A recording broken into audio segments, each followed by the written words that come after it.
Bueno, entonces estábamos hablando de que la comunidad internacional empieza a tener una profunda preocupación y sensibilidad por el tema de los derechos humanos para poner en epicentro a la persona y protegerlo de las diferentes vulneraciones que puedan sufrir por parte de los estados. Están, por un lado, todos los tratados, las convenciones que surgieron. Dijimos que en un primer momento están las universales y también tenemos en el continente americano los propios tratados internacionales y declaraciones. Entonces, hablándole del sistema americano, les comentaba de la Convención Americana, que no solamente tiene derechos, sino que también tiene deberes, ¿no?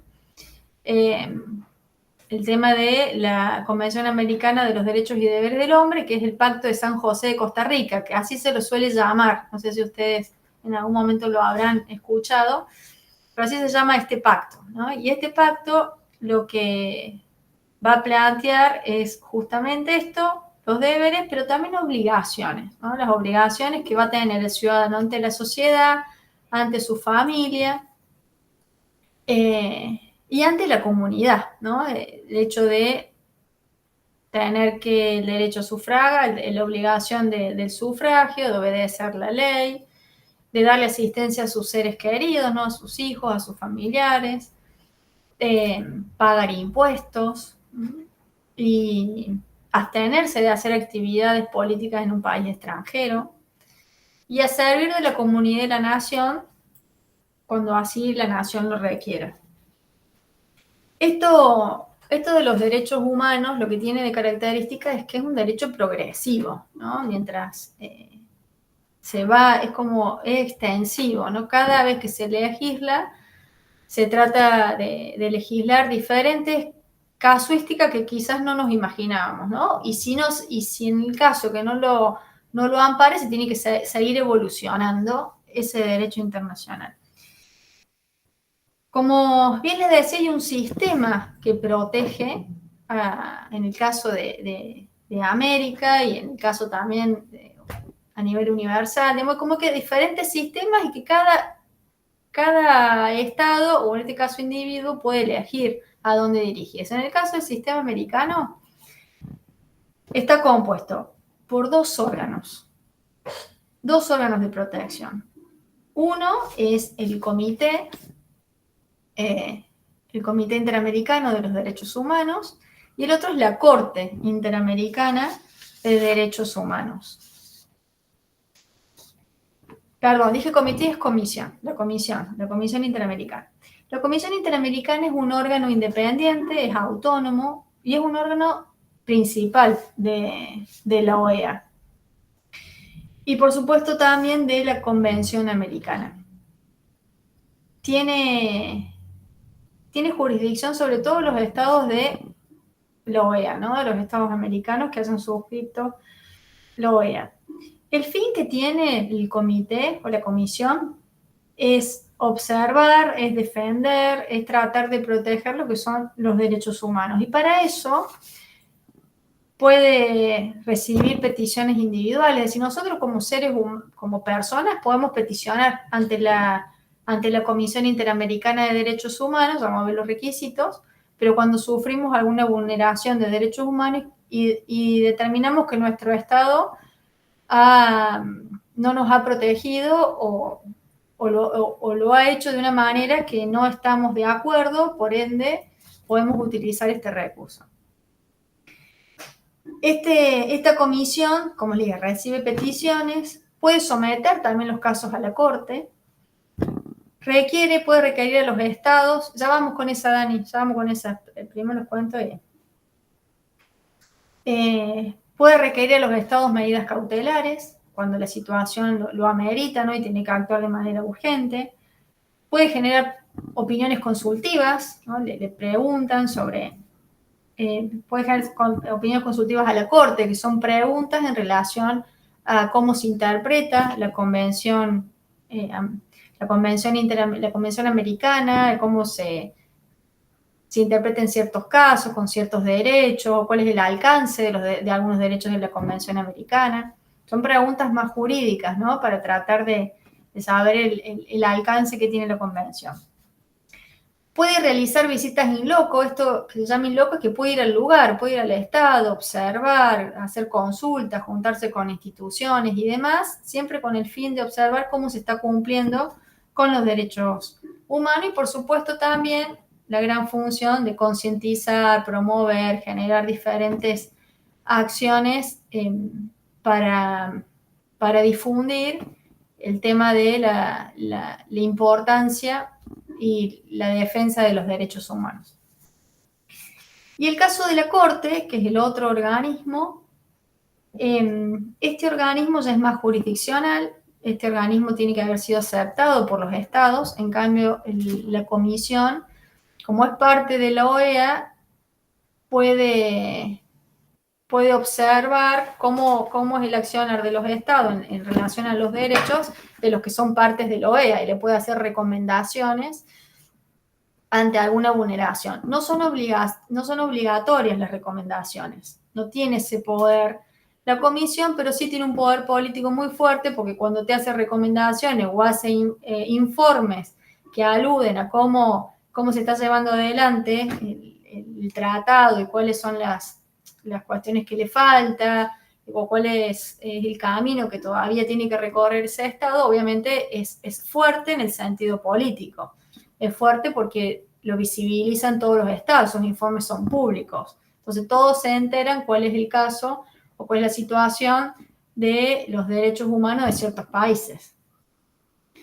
Y después está la Corte, que la Corte es un sistema jurisdiccional, está compuesto por 7 jueces que van a cumplir su función independientemente de dónde son nacionales. Ellos no pueden involucrar su nacionalidad, tienen que ser objetivos en sus sentencias.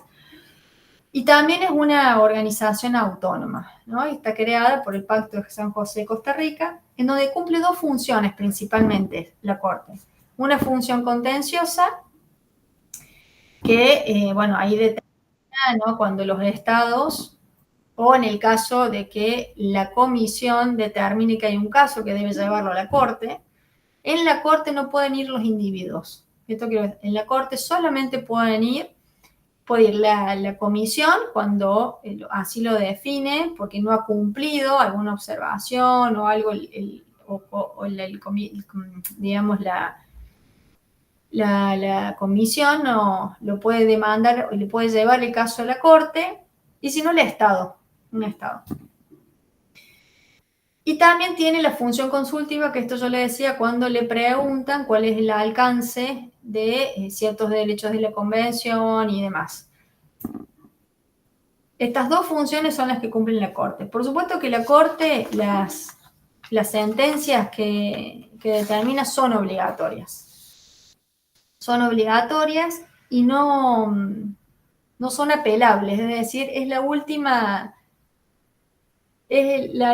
palabra la tiene la Corte. Y el Estado tiene que cumplir sí o sí, porque así se comprometió cuando aceptó a la Corte y también aceptó la Convención Americana. Si no está de acuerdo o si tiene alguna disidencia el Estado, puede tener 90 días para pedirle a la Corte que le brinde un mayor o profundice mayor el sentido y el alcance de lo que le ha dicho. Pero no puede apelar, digamos, no hay ninguna otra instancia. Sus sentencias son obligatorias porque están basadas ya en un compromiso y en un tratado. Los estados lo deben cumplir. Y si un estado no cumple lo que dice la Corte lo informa a la Asamblea General de la OEA y allí se pueden tomar decisiones, ¿no? Estas decisiones que yo les comentaba, generalmente son decisiones de rupturas diplomáticas, presiones económicas, ¿no? Interrumpen los flujos económicos, financieros, y todo este tipo de estrategias que pueden usar los estados para presionar para que cumplan con sus obligaciones. Esto es un poco el sistema interamericano de defensa de los derechos humanos y también existe a nivel universal o de Naciones Unidas, que yo les hablé de la Corte, ¿no? La Corte también que tiene Internacional de Justicia, que allí solamente van los estados, se pueden aplicar, principalmente van demandas relacionadas a cuestiones de límites, a límites fronterizos y demás, pero bueno, se pueden plantear ciertas demandas en relación a estos temas. Lo importante es que la Corte y la Comisión están abordando, hacen observaciones, han hecho todo un esfuerzo los estados para tratar de que pueda haber una concientización y que realmente los derechos humanos puedan ejercitarse y cada persona que, aunque no esté en su país, se sienta protegido en el país donde esté. Como siempre les digo, el derecho internacional humanitario humano, el humanitario es cuando en conflicto de guerra, pero el derecho internacional de los derechos humanos es perfectible también, como todo el derecho internacional, pero por lo pronto muchísimos estados, cuando hay una sentencia, cumplen con la Corte y cumplen con su obligación que le determinan en esta decisión final que tiene la Corte Interamericana de Derechos Humanos. Yo ahora le quiero mostrar algunos casos en donde ha estado, ha intervenido o ha sido demandado en nuestro país para que vean cómo un poquito funciona y las decisiones que ha tomado. Ahí está el caso Kimmel. En este caso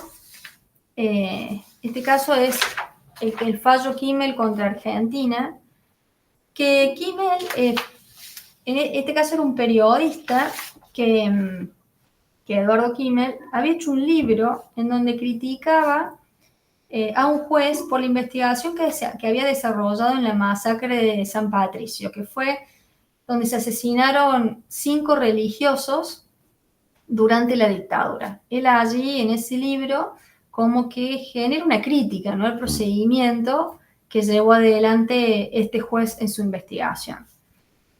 El juez lo que le hace una demanda, aquí le hace una demanda por calumnias e injurias, ¿no? Porque dice que al hablar mal y al criticar está hablando mal de su función pública y que eso él lo cataloga como que era una calumnia y una injuria.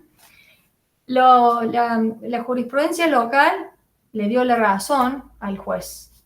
Entonces, Kimmel decide llevarlo a la Comisión Interamericana de Derechos Humanos y allí la Comisión de Derechos Humanos le da la admisibilidad y se termina yendo a la Corte, donde la Corte determina y define que aquí hay una violación a los derechos de libertad de expresión y que Argentina debe rever hasta su ordenamiento interno sobre calumnias e injurias, debe darle una indemnización a Kimmel y bueno, tiene que haber un reconocimiento que violó esa norma internacional, de lo cual, bueno, Argentina recepta que ha cometido esta violación y va a suscitar ese cambio en la legislación en donde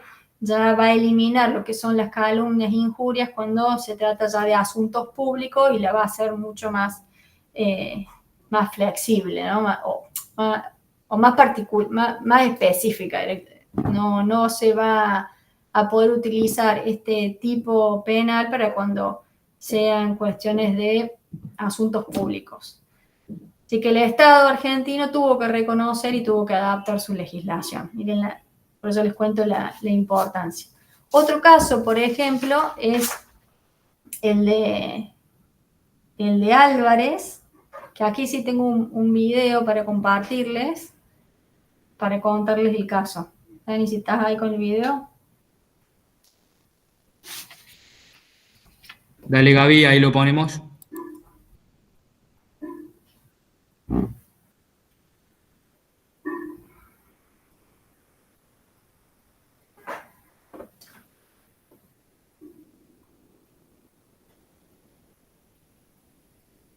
El caso de Kimmel es una violación en todo el derecho, en el marco del proceso penal que tuvo este caso Álvarez, que fue una persona que junto con otros menores mató En la a sentencia del caso dos Álvarez personas.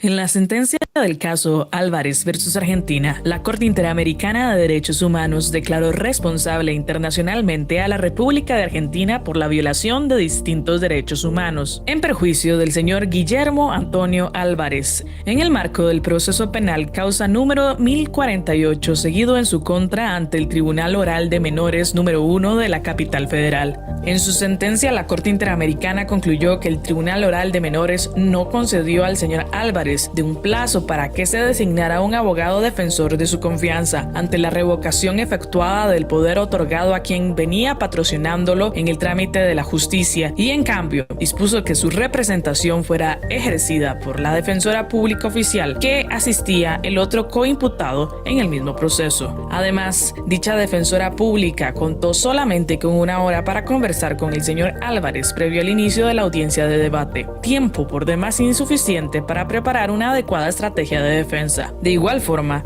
durante varias audiencias desarrolladas en días distintos, los testigos convocados rindieron sus declaraciones en ausencia del acusado, sin que el Tribunal Oral de Menores motivara una decisión en tal sentido y sin analizar el eventual perjuicio que ello acarrearía para el ejercicio de la defensa, lo que violó el derecho del procesado a interrogar a los testigos que comparecieron a rendir su declaración durante el desarrollo del juicio oral. Asimismo, la Corte señaló que, durante el trámite de las impugnaciones promovidas contra el fallo del Tribunal Oral de Menores, el defensor público oficial al que se le confirió intervención ante la justicia de los defensores particulares designados por el señor Álvarez fue deficiente. Tales deficiencias en la defensa técnica atribuibles al defensor público oficial designado fueron de reconocimiento de las autoridades judiciales sin que se hubieran adoptado las medidas necesarias para corregir la situación y, así, hacer efectivo el derecho a la protección judicial del acusado. De esa cuenta, la Corte advirtió negligencia evidente en el ejercicio de la defensa que, habiendo sido conocida por las autoridades judiciales, conculcaron los derechos del señor Álvarez. En consecuencia, la Corte declaró que Argentina es responsable por la violación de los artículos 8.1, garantías judiciales, 8.2, presunción de inocencia, 8.2c, derecho del inculpado al tiempo y los medios adecuados para la preparación de su defensa, 8.2d, derecho del inculpado a designar abogado defensor de su confianza, 8.2e, derecho de la defensa técnica eficaz, 8.2f, derecho de la defensa a interrogar a los testigos presentes en el tribunal y 25.1 protección judicial de la Convención Americana sobre Derechos Humanos en relación con el artículo 1.1, obligaciones de respetar y garantizar los derechos del mismo instrumento internacional. De igual forma, se declaró la responsabilidad del Estado por la violación del artículo 8.2h, derecho a recurrir el fallo ante juez o tribunal superior de la Convención Americana en relación con los artículos 1.1 y 2, obligación de adoptar disposiciones de derecho interno del mismo instrumento. En razón de estas violaciones, la Corte ordenó diversas medidas de reparación al Estado argentino.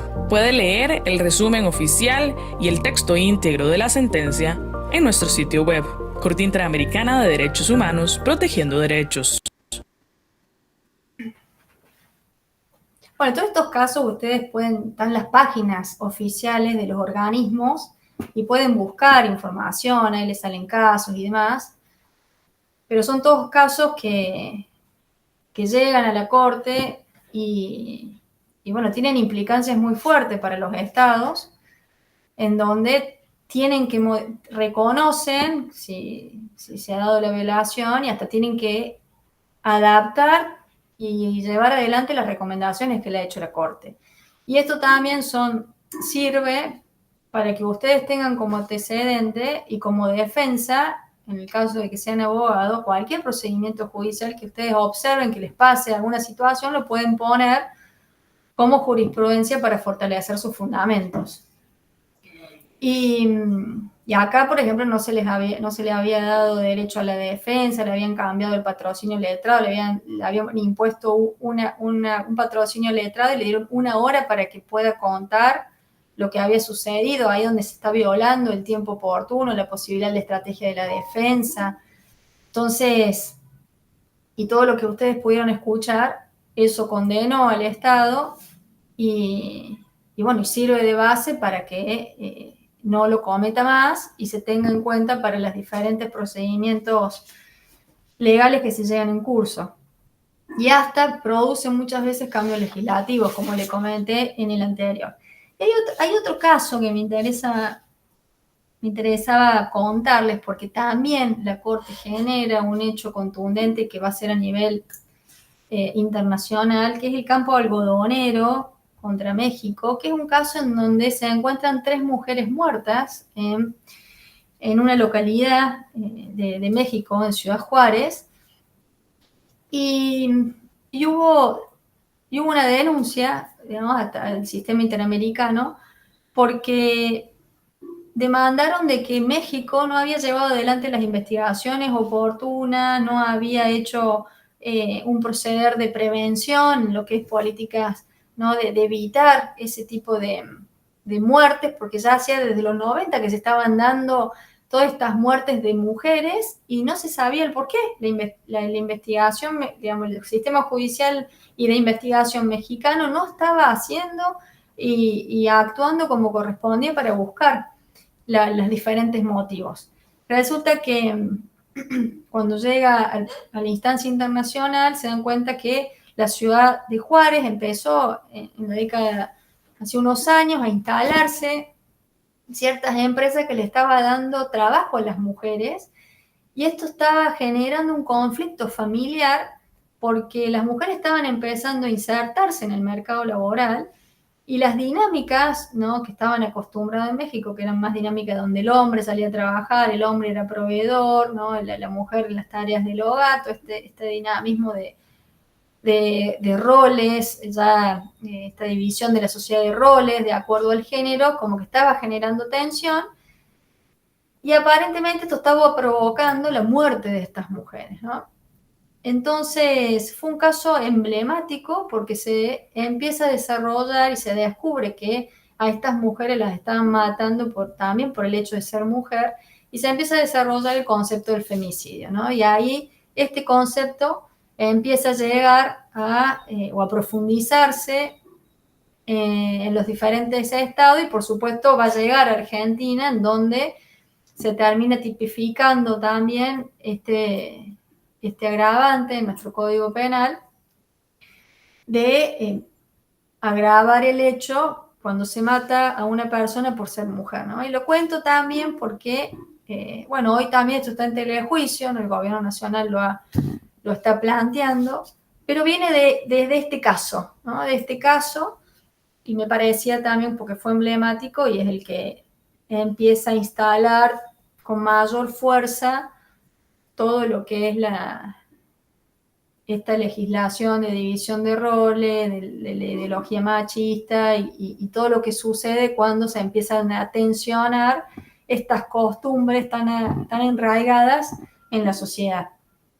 Y aquí, por supuesto, se genera que el Estado mexicano tiene que reconocer, ¿no? Lo que pasó, cómo son las sentencias de la Corte. Generalmente te plantea el reconocimiento, te plantea una indemnización y también algunas acciones para prevenir estos casos para adelante. Entonces acá quiso que el Estado mexicano reconozca la situación y que pide disculpas, pide que se capacite a todos los poderes del Estado en todo lo que es derechos de las mujeres, se le da una indemnización a los familiares, le pide que mejore las investigaciones a México, ¿no? Al Estado, que empiece a mejorar todo el sistema de los procesos de investigación que lleva adelante tanto las fuerzas de seguridad como el sistema judicial, y que se le construya un monumento en memoria de estas mujeres, ¿no? Con el fin de también hacer conciencia. Miren ustedes cómo es integrador la reparación que hace la Corte. Básicamente intenta en todas sus sentencias ser más abarcativo y ser sentencias ejemplares, ¿no? No solamente se va a detener en el caso concreto, sino que va a tratar de ampliar su sentencia y que intente que esto no pase hacia adelante, ¿no? Con diferentes medidas bastante creativas en muchos casos e innovadoras para que los estados empiecen a llevar adelante y que también sean ejemplo para otros estados, ¿no? Que uno lo empiece a aplicar. Por ejemplo, en el Estado argentino ya se estableció la ley Micaela, por ejemplo, que es la que intenta capacitar en todo lo que es derecho de género a todos los poderes del Estado. Después aparece la ley Lucio, que intenta capacitar a todos los derechos en las niñeces. Es como que son, ¿no? Para poder mejorar el accionar de todos nosotros tenemos que tener información, eso es lo primero, ¿no? Capacitarnos, concientizarnos, conocer, y de esa manera uno va entendiendo y va intentando cambiar su accionar. Bueno, es lo que se ha intentado con esta sentencia ejemplar. Bueno, y un poquito, hoy hemos abordado este tema, va a quedar el tema de los conflictos armados, ¿no? El derecho internacional humanitario, que lo vamos a dejar para la próxima clase, para la tercera. Y me gustaría un poquito terminar, a ver, de abordar algunas conclusiones que han podido reflexionar con lo que vimos hoy. Todo lo que hoy vimos se da mucho, ¿no? En la práctica cotidiana, por eso me he querido focalizar bastante en lo que es el sistema interamericano de los derechos humanos, porque ustedes me dirán, bueno, pero ¿qué puedo hacer yo desde mi lugar? Y la verdad es que podemos hacer un montón. Cada acción que nosotros podemos generar en nuestro ámbito, ya sea respetando al otro, con el buen trato, si cumplen funciones legislativas generando leyes que estén tratando de que se aludan a los tratados internacionales con diferentes acciones, o si están en poder ejecutivo generando políticas públicas para fomentar, ¿no? Diferentes acciones para concientizar, capacitar o para interactuar entre las personas con el buen trato. Todo sirve, y a nivel judicial también, si están teniendo mayor información, mayor elementos para poder llevar adelante y defender ciertas causas. Si tienen alguna otra profesión, como ciudadanos, directamente les puedo decir que pueden llevar adelante en su accionar protegiendo o a su nieto, o a sus hijos, o a sus sobrinos, siempre propiciando el buen trato, la buena comunicación, el respeto hacia el otro, la tolerancia al que piensa distinto. Miren, es sumamente importante, hoy los datos estadísticos son alarmantes en relación, por ejemplo, yo les decía que trabajo mucho con las niñeces en lo que es el bullying, en lo que es cómo nos tratamos, en la violencia digital. Los casos están siendo muy alarmantes, que hasta están provocando el suicidio de muchos niños, muchos adolescentes, aunque no lo crean. Por eso es tan importante que cada uno desde nuestro accionar, desde nuestro rol cotidiano, podamos fomentar este tipo de defensa de los derechos humanos. Eso es un poco lo que yo les puedo dar como reflexión última, con el poquito tiempo que tenemos. Y me gustaría saber si alguno quiere compartir alguna reflexión como para ya despedirnos. Sí, Gabriela, no iba a decir que parecería ser que la mejor prevención, o sea, es el conocimiento y la educación. No sé cómo será en el ámbito educativo en todos los niveles, si realmente se ha reforzado en la escolaridad todas estas temáticas, digamos, para la sociedad. O sea, parecería ser que por ahí vendría uno de los primeros pilares. Perfecto, Franco, sí, la verdad que coincido con vos. Lo primero es concientizar, educar. Uno no sabe lo que no conoce. Entonces, es importante nosotros como adultos mayores también informándonos y transmitiendo esa información y sobre todo con el ejemplo. En el caso de los más pequeños, por más que uno diga algo, ellos están siempre observando lo que nosotros hacemos. Entonces, es más fuerte el ejemplo que las palabras. Y les soy sincero, estamos en momentos complicados, momentos de mucha violencia en una sociedad, las estadísticas lo están marcando. En las escuelas tengo muchísimos reclamos, por ejemplo, el tema del bullying, la violencia digital, cómo se está dando, como que detrás de las pantallas parecemos que somos anónimos, ¿no? Pero en realidad las palabras dañan igual o peor, ¿no? Y todo esto hay que trabajarlo y abordarlo. Así que bueno, yo los dejo con estas reflexiones. Me encantaría si pueden pensar a ver qué pueden hacer ustedes desde sus ámbitos como para poder compartir de última en la clase que viene algunas ideas. Y desde ya, bueno, los despido por hoy y espero que, bueno, que hayan disfrutado un poco la información, la dinámica y todo lo que pudimos compartir en este día. Que sigan Muy linda la clase. un buen lunes. Bueno, gracias Gaby, gracias a todos y bueno, nos vemos el lunes que viene si Dios quiere. Nos vemos. Adiós. Chao, chao.